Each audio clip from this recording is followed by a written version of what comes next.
very excited about it. I guess we have 3 children. That means Mallory Campanati, who we caught up with in Prospect Park with her daughter Maya, could get nearly $10,000 in new child tax credits. It definitely would help out. You know, the grocery bill is the biggest thing since COVID, everybody being home all the time.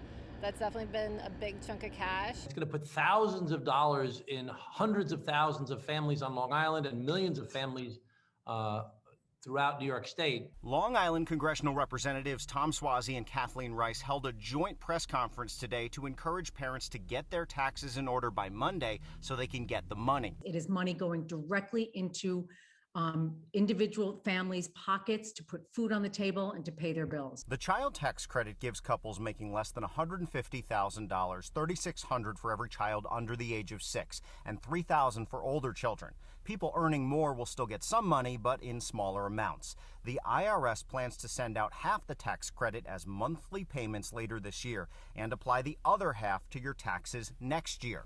For example, that family of 4 we mentioned getting $6,600, they would get $550 each month from July until December, and then $3,300 when they file their taxes next April.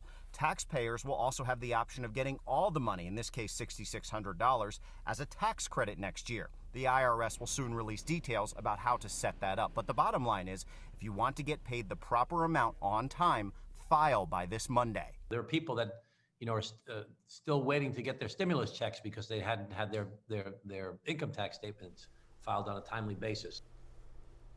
As of now, this extended child tax credit is just for this year. Democrats say they're working to make it permanent, but they've tied it to a whole bunch of other jobs and infrastructure and environmental initiatives being led by the Biden administration. There's no GOP support for any of those other initiatives, so it's very unclear if this will go beyond this year, Tamsin.